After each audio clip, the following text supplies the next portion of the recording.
E aí galera, tudo bom? Bem-vindos a mais um vídeo aqui do canal e vamos de resenhas do Asen. E hoje a gente vai falar de Morada do Desertor, mangazinho do Junji Ito que saiu aqui pela Pipoca Nanquim, né? Como sempre, Pipoca trazendo sempre Junji Ito para nós.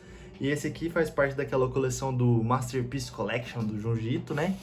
E esse aqui já é o... sei lá já qual é o número desse ano aqui, mas já tem Junji Ito pra caramba esse ano. Morada do Desertor é mais um volume, né? E ele originalmente saiu pela Asahi Shimbun, eu não sei como pronuncia, mas é isso. E ele foi serializado, os contos dele, na revista Halloween, tá? E eles saíram, geralmente, eles saíram ali entre 1987 e 1990, tá? Nessa edição, a gente vem com o marcador aqui de página, né? Com os olhos bem aterrorizantes aqui. E 4 cartas colecionáveis que tá vindo nessa coleção. Aqui a gente tem a Mulher das Costelas, que veio no volume... a história dela veio lá no volume dos Mortos de Amor, com o título do mesmo nome, né? Mulher das Costelas. A gente tem a carta do Tiemi, que ele faz parte dos contos Os Longos Cabelos do Sótão, que tá nesse volume. A gente tem o Reanimador, que está no conto de mesmo nome, A Espada do Reanimador. E a gente tem a Kuriko, que faz parte do conto A Garota Má, que ele vem em Morada do Desertor e também estava no Desmorphos, se eu não me engano. Ou no Desmorphos ou no Calafrios, eu não lembro agora. E um desses dois. Então a gente já tinha esse conto aí, né? O formato é o formato do selo Drago, 15 por 5 e 15,5 por 22 centímetros, capa cartonada com sobrecapa, né? É a capa original esta aqui. E o preço de capa, sugerido de capa, R$ 86,90, né? Aqui a gente tem 1, 2, 3, 4, 5, 6, 7, 8, 9, 10, 11, 12. Temos 12 contos aqui. E eles são bem ligados com o sobrenatural, todos eles. É bem sobrenatural, assim. Porque mais ou menos, se você pega ali o Junji Ito, dependendo da você pega o título ali que tá a coletânea, a gente consegue entender mais ou menos uma temática ali, né? Que nem o Mortos do Amor, ele revolvia ali, os contos revolviam ali em volta de coisas relacionadas ao amor, sentimento de amor, relacionamentos e tudo mais. E aqui a gente pega um pouco nessa vibe do sobrenatural ali, né? De coisas sem explicações, assim, que vão acontecendo, né? Eu vou falar um pouco sobre cada um dos contos, tá? O primeiro conto que começa aqui é a Biocasa, tá? Ele é o que eu achei mais bizarro e mais esquisito aqui do volume. A capa aqui dele. E ele começa com uma garota que é a secretária do cara aqui. Qual que é o nome do cara aqui? Tá, nunca chega a falar o nome dele, eu acho. Mas a gente acompanha aqui a senhorita Kubota. Ela vai jantar com o chefe dela, porque ela tem também preferência por comidas esquisitas, que nem ele, né? Então eles gostam de comer insetos, lagartos, comer um monte de coisa estranha, né? Então eles estão ali comendo as comidas repulsivas juntos. Só que a senhorita Kubota, ela começa a perceber que o chefe dela é muito esquisito, né? Muito, muito esquisito. Em um momento ele vira e fala assim, não, eu vou ali buscar uma coisa para você beber. Aí ela achando que ia ser sangue de cobra, ela falando assim, sangue de cobra eu encaro de boa, né? Só que ela descobre que não é sangue de cobra, é o sangue dele mesmo. E daí a vaca vai pro brejo, né? Que ele começa a fazer umas coisas bizarras, a jorrar sangue em cima dela e ela tem que meio que lutar ali pela vida dela, né? Foi o conto que eu menos gostei. A gente também descobre que as funcionárias dele são todas umas vampiras bizarras. Foi o conto que eu menos gostei desse volume aqui, eu achei ele bem, bem bizarro. Mas tem um final bem, como se diz, é um final meio satisfatório ali, né? Mas assim, é um dos contos do Junji Ito que eu meio que menos me apeguei assim na história, né? Na sequência, a gente vem pro Ladra de Rostos. Essa também é bem esquisita, né? A gente acompanha aqui o protagonista, como é que é o nome dele? É o Yumi. Não, o protagonista, quem que é o protagonista? Chega essa nova menina na escola, que é a Yumi, e a Kamei, aqui, ó, né? Ele está apresentando aqui a nova estudante do colégio, E a Kamei, que é a estudante antiga do colégio, pede pra sentar do lado dela, né? Você já vê que o professor tem uma reação esquisita ali, né, e tal. E essa Kamei começa a seguir a Yuma pra cima e pra baixo. Todo momento seguindo ela e tal. E a Yuma começa a ficar irritada com isso e tudo mais. Começa a falar assim, ah, sai de perto de mim, não sei o que, blá, blá, blá, blá. Sai de perto de mim, não sei o que, blá, blá, blá. E tal. E essa Kamei, ela parecia muito a outra menina da sala. E a Yuma achava que elas eram irmãs gêmeas.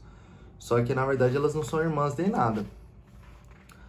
Aí acaba que a Yuma, ela era uma badass na escola antiga.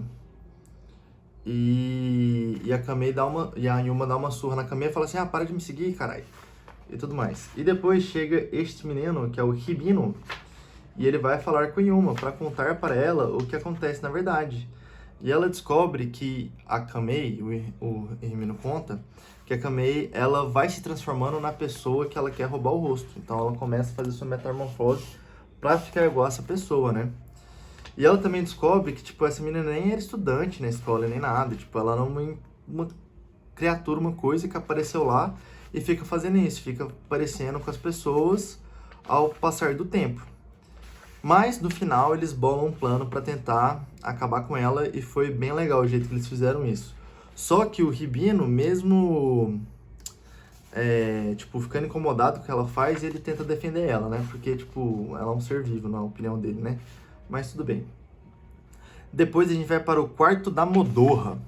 Esse também é bizarro. A gente começa aqui com a Mari encontrando o Yuji.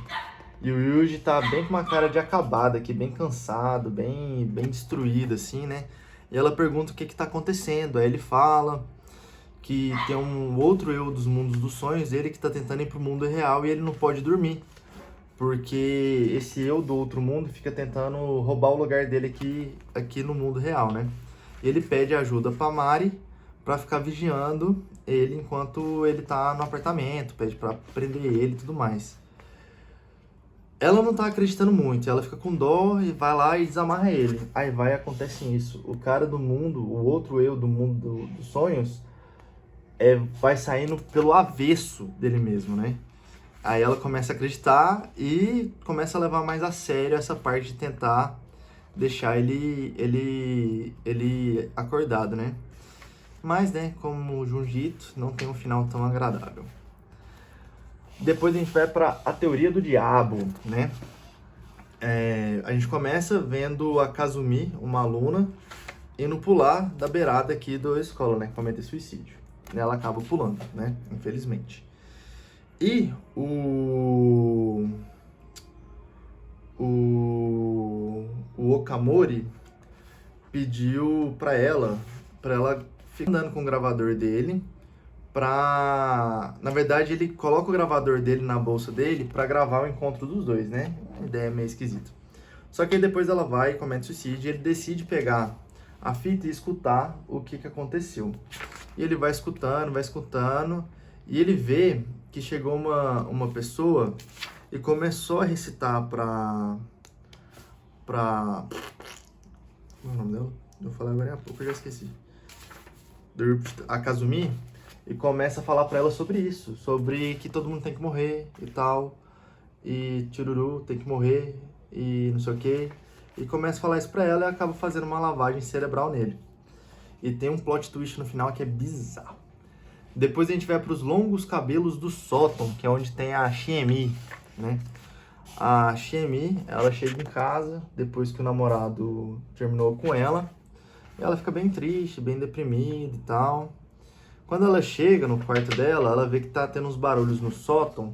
E a irmã dela vai e conta pra ela que tá tendo uns ratos lá no sótão. Eles colocaram umas armadilhas e tal.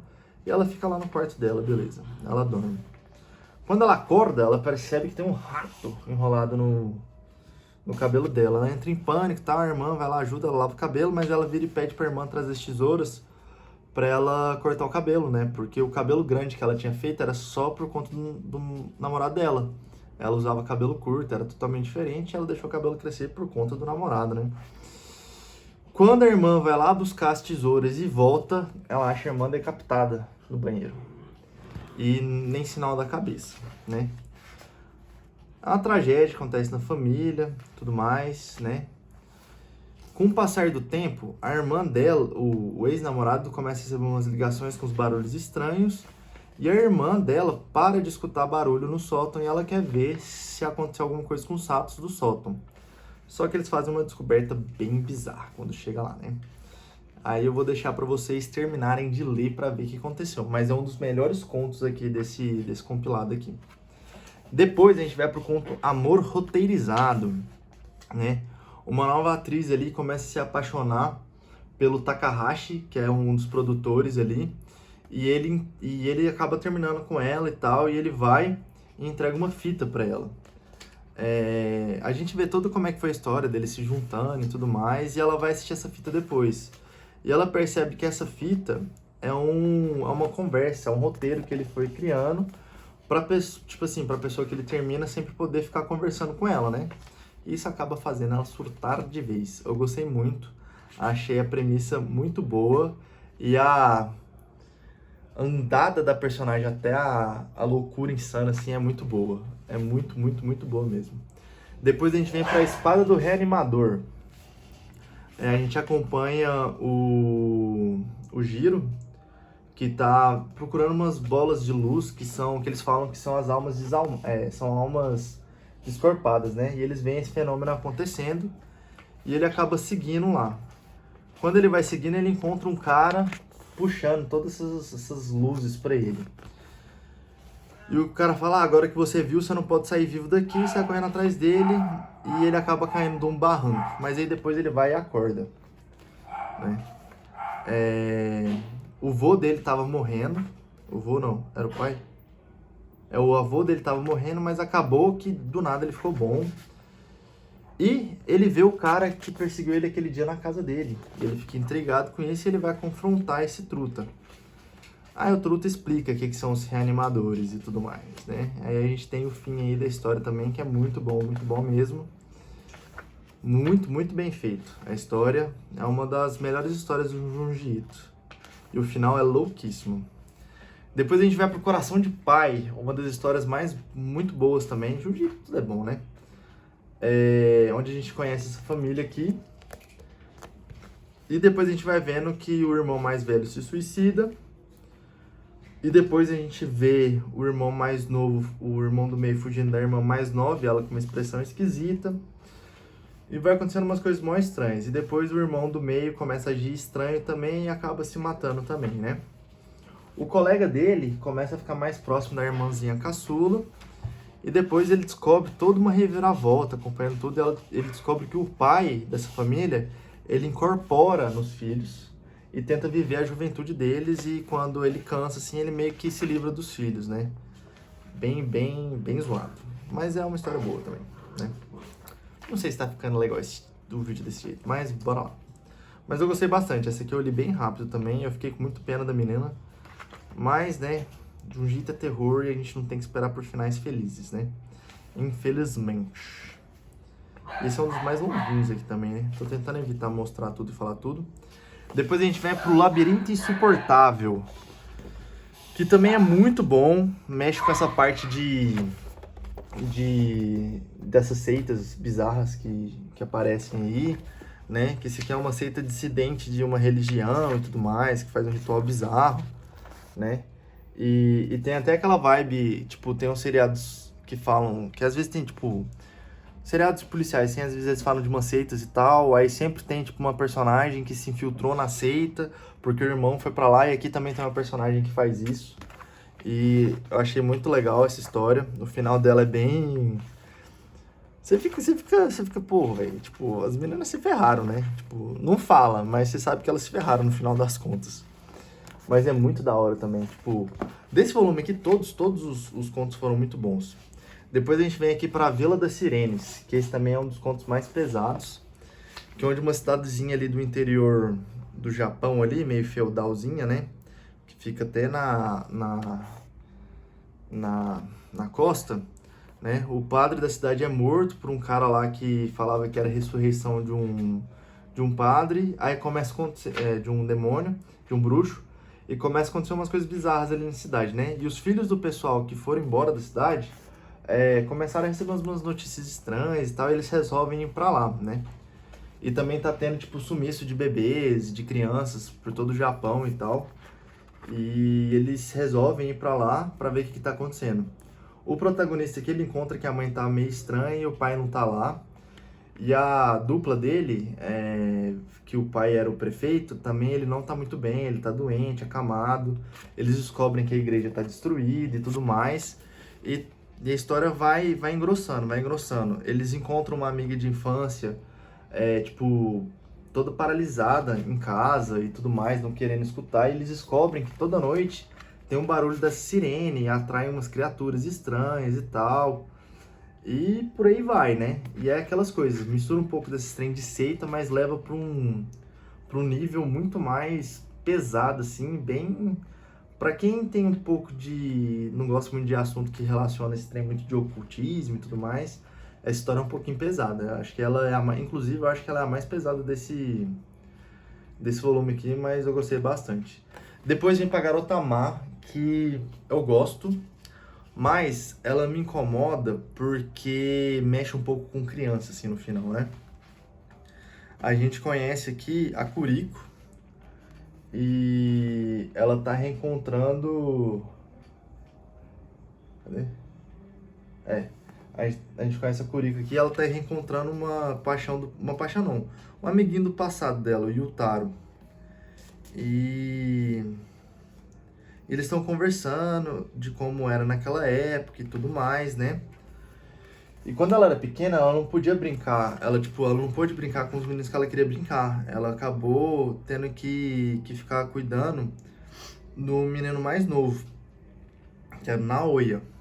Só que essa amizade dela começou a fazer ela ficar meio frustrada, porque ela tinha que ficar cuidando desse menino pequeno, ela começou a praticar bullying com ele, judiar dele, torturar dele e não deixava ele contar o que estava acontecendo, né?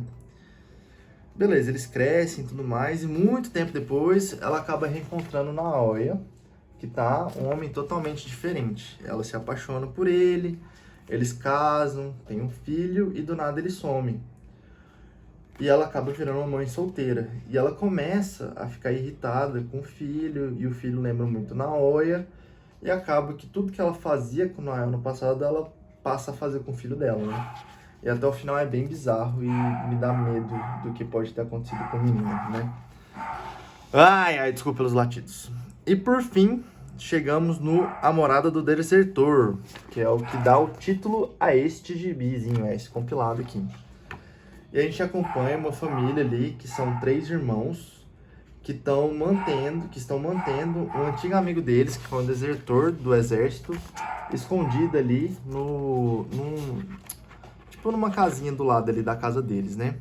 E eles ficam mantendo essa farsa mesmo depois da guerra ter acabado, porque eles querem se vingar dele, porque eles culpam ele pela irmã deles terem morrido, né?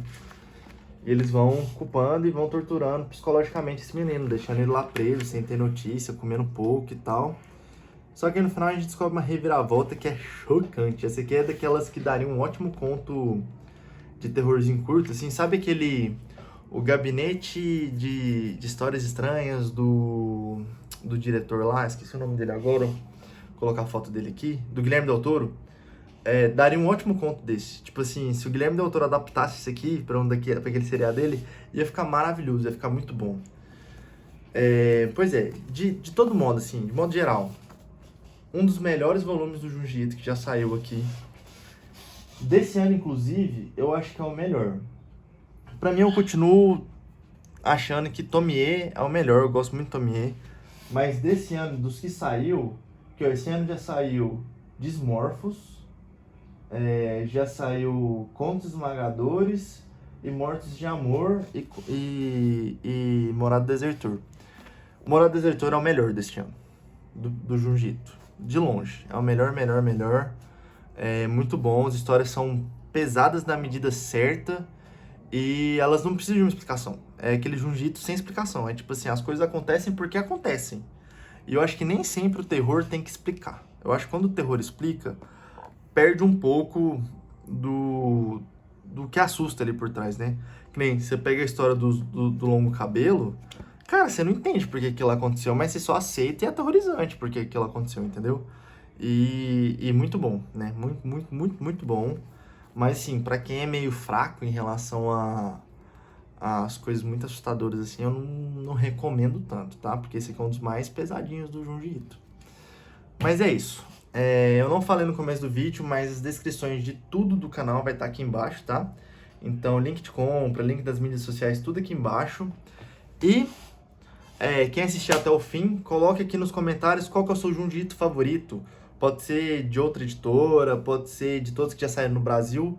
Conta aqui pra mim qual que é o seu Junji Ito favorito. Eu tenho todos os Junji Itos que lançaram no Brasil até agora. Só me falta ler o da JBC e o da Devir, que foi aquele Vênus Invisível. Eu ainda não li esses dois, mas de resto eu li tudo o Junji Ito que já tem aqui no Brasil. Falta esses dois pra eu ler.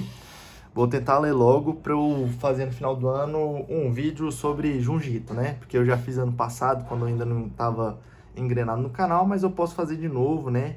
Fazendo um videozinho melhor. Mas é isso, galera. Muito obrigado e até a próxima. Tchau, tchau.